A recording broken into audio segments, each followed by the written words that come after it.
Hello दोस्तों, स्वागत है आप सभी का हमारे यूट्यूब चैनल द संजय में। दोस्तों, आज की जो वीडियो हम शूट करने जा रहे हैं, तो जो भारत सरकार है ना, वो शिक्षा के क्षेत्र में नए नए यंत्र, नए नए कोर्स और नई नई स्कीम को लॉन्च कर रही है, जो शिक्षा में सबसे ज़्यादा कारगर साबित हो रहे हैं। तो उन्हीं में से कुछ कोर्सों के बारे में और कुछ जो स्कीम जारी की उनके बारे में हम डिस्कस करेंगे।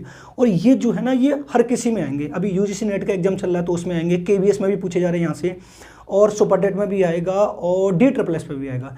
यानी ये वो स्कीम है जो भारत सरकार हर शिक्षा के क्षेत्र में लागू करी, जिससे शिक्षा को आसान बनाया जा सके और सरल बनाया सके।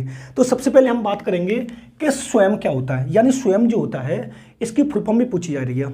स्वयं क्या होता है, तो आपको इसकी फुल फॉर्म पूछना है, study waves of active learning young for aspiring minds. यानी अगर आपसे स्वयं की फुल फॉर्म पूछे तो आपको बताना है study waves of active learning young for aspiring mind. ये केवीएस में भी पूछी गई है, DSSS में भी आ रही है और यूजीसी नेट में भी आ रही है। अब आपसे ये पूछेगा कि स्वयं के सिद्धांत कितने हैं, तो आपको 3 सिद्धांत बताने हैं। कौन कौन से हैं? एक आपको पहुंच बताना है, एक निष्पक्षता बताना है, गुणवत्ता बताना है।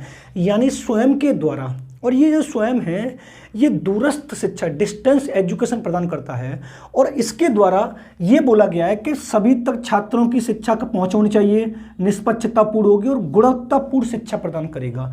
और इसका जो मेन उद्देश्य है वो हमने क्या बताया है कि ऑनलाइन शिक्षण प्रदान करना। यानी स्वयं के द्वारा किसको प्रदान करना है? ऑनलाइन शिक्षा, यानी डिस्टेंस एजुकेशन जो इग्नू प्रदान करती है वो प्रदान की जाती है। अब ये किसके आधार पर कार्य करती है? तो एक है मूक, MOOC, मूक। बहुत पूछा जा रहा है, यूजीसी नेट में भी पूछा जा रहा है, केवीएस में भी पूछा जा रहा है। अगर आपसे ये पूछिए मूक की फुल फॉर्म क्या है, तो मैसिव ओपन ऑनलाइन कोर्सेस है। यानी ये जो दोनों चीज आई हैं, दूरस्थ शिक्षा में, डिस्टेंस एजुकेशन में, भारत सरकार ने डिस्टेंस एजुकेशन को सरल और प्रभावशाली बनाने के लिए लिखा है। उसके बाद जो दूसरी की हम बात करते हैं वो है समन्वय। वो दूसरी क्या है? अच्छा, ये जो मैं सारी चीज आपको पढ़ा रहा हूं आज, ये डिस्टेंस एजुकेशन से संबंधित है कि जब एक व्यक्ति गवर्नमेंट टीचर हो जाता है, गवर्नमेंट एम्प्लॉय हो जाता है, लेकिन वो आगे पढ़ना चाह रहा है, तो वो इनके माध्यम से हम पढ़ सकता है। पहला मैंने आपको पढ़ाया स्वयं, दूसरा मैंने आपको समन्वय पढ़ाया। समन्वय का जो है फुल फॉर्म देखेंगे, skill assessment matrix for vocational advancement of youth. यानी अगर स्वयं की फुल फॉर्म पूछे तो मैंने आपको बता दिया study waves of active learning young for aspiring mind. अगर वो समन्वय की पूछे तो skill assessment matrix for vocational advancement of youth.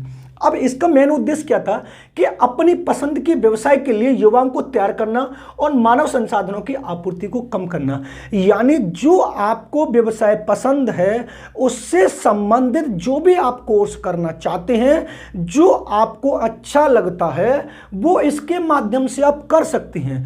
अगर आप ये से क्वेश्चन ये पूछा जा रहा है कि निम्नलिखित में से भारत सरकार द्वारा कौन सी स्कीम लॉन्च की गई है जिसके द्वारा एक व्यक्ति अपनी पसंद के व्यवसाय के लिए, अपनी पसंद के व्यवसाय के लिए कोई कोर्स कर सकता है, जिसके द्वारा MHRD मानव संसाधन को जिन व्यक्तियों की जरूरत पड़ रही है वो उन व्यक्तियों को मिल सके। मान लीजिए आपने इग्नू के द्वारा कोई भी ऐसा कोर्स कर लिया जो MHRD को चाहिए, तो आपने अपनी पसंद के व्यवसाय कर लिया। मान लीजिए मॉडलिंग कर ली, आपने टेक्निकल कर लिया, आपने टीचिंग कर लिया, आपने इंजीनियरिंग कर ली। यानी आपको जो पसंद है वो व्यवसाय की जो शिक्षा प्रदान करेगा वो हमारा क्या करेगा? समन्वय। और समन्वय की फुल फॉर्म मैंने आपको बताई, skill assessment matrix for vocational advancement of youth. अब उसके बाद आता है ज्ञान। ये थोड़ा ज्यादा इंपॉर्टेंट है, ज्ञान। अब ज्ञान की अगर फुल फॉर्म पूछिए, global initiative of academic network. अब इसका जो मेन उद्देश्य उसको समझेंगे। भारतीय छात्रों को अंतर्राष्ट्रीय स्तर का बोध कराना, उच्च शिक्षा संस्थानों में अवकाश के समय संस्थानों में वैज्ञानिकों शिक्षाविदों को आमंत्रित करना। यानी ज्ञान नाम की जो स्कीम को लाई गई थी भारत सरकार द्वारा, तो उन्होंने ये कहा था कि भारत के जो छात्र हैं उनको इंटरनेशनल लेवल की समझ विकसित करानी है कि इंटरनेशनल लेवल पर क्या हो रहा है। और फिर उसके बाद जब स्कूल और संस्थान की छुट्टी होती है, अवकाश के समय विभिन्न शिक्षाविदों और विभिन्न वैज्ञानिकों को कॉलेज में बुलाकर उनकी स्पीच कराना, उनका भाषण कराना और इंटरनेशनल लेवल पर छात्रों को उस समझ से विकसित कराने के लिए भारत सरकार किसको लेके आई है? ज्ञान नाम शब्द को लेके आई है। अगर ज्ञान की फुल फॉर्म पूछे तो global initiative of academic network. अगर आपसे ये पूछे कि भारतीय छात्रों को अंतरराष्ट्रीय स्तर का बोध कराने के लिए किसको लाया गया, तो आपको बताना है ज्ञान। ज्ञान की फुल फॉर्म पूछे ग्लोबल इनिशिएटिव एकेडमिक नेटवर्क। फिर उसके बाद और भी आइए, फिर उसके बाद आइए एक ई क्रांति।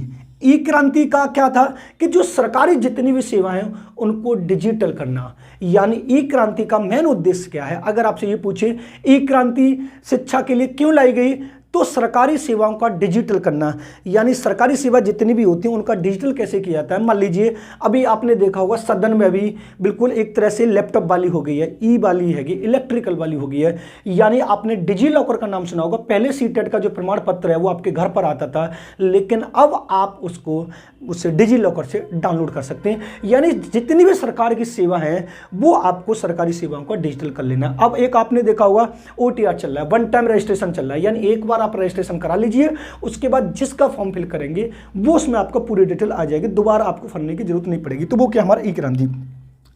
उसके बाद उसने पूछा ई विद्वान। अब वैज्ञानिकों का प्रोफाइल, मान लीजिए आपने एक ई विद्वान नाम की एक स्कीम चलाई है भारत सरकार ने। आप अपना पूरा बायोडाटा, आपकी क्वालिफिकेशन, आपका एक्सपीरियंस, आप किस क्षेत्र में जॉब करना चाहते हैं और किस क्षेत्र में आप जाना चाहते हैं, वो पूरा बायोडाटा, अपना पूरा प्रोफाइल इस वाली स्कीम पर आप अपलोड कर देंगे। जब जिस क्षेत्र में आपसे संबंधित कोई भी वैकेंसी आएगी तो आपको तुरंत आपकी ईमेल आईडी के द्वारा सूचित कर दिया जाएगा। वो हमारा क्या है? ई विद्वान। अगर आपसे ये पूछे वैज्ञानिकों का प्रोफाइल किस स्कीम में सेव किया जा रहा है, तो आपको बताना ई विद्वान है। ई कल्पा क्या है? वो डिजाइन के लिए है। ई कल्पा का मतलब मीन्स होता है, डिजाइन के लिए का मीन्स होता है कि मान लीजिए दूरस्थ शिक्षा को अगर हम लाना चाहते हैं, दूरस्थ शिक्षा को सरल और रुचिकर और प्रभावशाली बनाना चाहते हैं, तो उसकी एक रूपरेखा तैयार करनी पड़ेगी, एक डिजाइन तैयार करनी पड़ेगी, और वो डिजाइन किसके द्वारा तैयार होगी? ई कल्पा के द्वारा, ई कल्पा के द्वारा। फिर उसके बाद यहां पर है ई यंत्र। नेक्स्ट आया ई यंत्र। ई यंत्र किसके लिए है? कि विज्ञान के भाग को जोड़ना, यानी जो रोबोट होते हैं, यानी जो रोबोट होते हैं वो किसके द्वारा बनाए गए? ई यंत्र के द्वारा। यानी जब मनुष्यों की जगह रोबोट काम करने लग जाएं, तो मान लीजिए कौन सी स्कीम काम कर रही है? ई यंत्र काम कर रही है। यानी अगर 100 मनुष्य काम करे और उसकी जगह 2 रोबोट काम कर रहे हैं, तो हम 2 रोबोट को काम करवाएंगे ना, 100 मनुष्यों की बचत होगी, उनका पैसा बचेगा, तो वो किसके द्वारा होगा? ई यंत्र को। अगर आपसे ये पूछे शिक्षा को विज्ञान से जोड़ना, अगर आपसे ये पूछे शिक्षा को विज्ञान से जोड़ना, तो वो किसके द्वारा होगा? ई यंत्र के द्वारा। यानी विज्ञान के भाग को शिक्षा के द्वारा जोड़ने के लिए किसको लाया गया? ई यंत्र को। ई आचार्य, ई आचार्य का मीन्स होता है ई कंटेंट पोर्टल, यानी जो होता है ना ई लर्निंग, जो इलेक्ट्रॉनिक्स या जो ई लर्निंग जो दूर शिक्षा जो होती है, और जो मीडिया के माध्यम से जो भी हमारा कंटेंट है, जिसके माध्यम से हम अच्छे सूचना, अच्छी शिक्षा सामग्री से छात्रों को अवगत कराते हैं, तो जो हमारा पूरा कंटेंट है वो हमें ई आचार्य पोर्टल पर अपलोड कर देना है। वो किसके द्वारा होगा? ई आचार्य के द्वारा। प्रत्येक व्यक्ति का कंटेंट अपना अलग अलग होगा, सबका पढ़ाने का तरीका अलग अलग होगा। उसके बाद आता माई गव। माई गव क्या होता है? कि नागरिकों को सरकार के साथ एकीकरण करना, यानी मान लीजिए सरकार की जितनी भी सेवाएं चल रही हैं उसमें नागरिकों की भागीदारी करने के लिए भारत सरकार द्वारा माई गव को लेकर आया। जैसे मन की बात, परीक्षा पर चर्चा। अभी आपने देखा होगा हमारे प्रधानमंत्री नरेंद्र मोदी जी मन की बात करते हैं, परीक्षा पर चर्चा करते हैं, और बहुत सारी ऐसी उनको लॉन्च करते हैं। तो ये किस स्कीम के द्वारा की गई है? माई गव के द्वारा। अगर आपसे ये पूछा है नरेंद्र मोदी, जो माननीय प्रधानमंत्री हमारे नरेंद्र मोदी हैं, उनकी जो मन की बात है वो किस आधार पर पब्लिक तक पहुंचाई जा रही है, तो आपको बताना माई गव। यानी नागरिकों को सरकार के साथ एकीकृत करना या सरकार के साथ उनकी भागीदारी सुरक्षित करने के लिए भारत सरकार किसको लेकर आए? माई गव को लेकर आए। ये बड़ा इंपॉर्टेंट है। नेक्स्ट और हम आगे पढ़ाएंगे भी। स्वयं मैंने आपको इसकी फुल फॉर्म बता दी है। इसके 3 सिद्धांत हैं। इसका मेन उद्देश्य ऑनलाइन शिक्षा प्रदान कराना। ये मूक के रूप में कार्य करता। मूक की फुल फॉर्म पूछे तो आपको बताना मैसिव ओपन ऑनलाइन कोर्सेज। संभव मैंने आपको बता दिया, ज्ञान मैंने आपको बता दिया, ई यंत्र मैंने बता, ई क्रांति, ई विद्वान, ई कल्पा, ई यंत्र, आचार्य और माई गव। ये है दोस्तों। और ये जो अभी नई नई जो सरकार है ये नई नई स्कीम लॉन्च कर रही है, आपको इनसे अवगत होना है क्योंकि ये करंट अफेयर के क्वेश्चन है। आप DSSS में भी दें, KVS में भी इसमें क्वेश्चन पूछे गए, UGC नेट और JRF में भी है, और सुपर टेट में भी यहाँ से क्वेश्चन बनने के पूरे पूरे चांस हैं। अगर दोस्तों वीडियो पसंद आया हो तो वीडियो को लाइक करें और शेयर करें और कमेंट करें। आप हमारे चैनल पर नए हैं तो हमारे चैनल को सब्सक्राइब करें और बेल आइकन ऑल को प्रेस करें, जिससे आने वाले वीडियो का नोटिफिकेशन आपको मिलता रहे। धन्यवाद दोस्तों।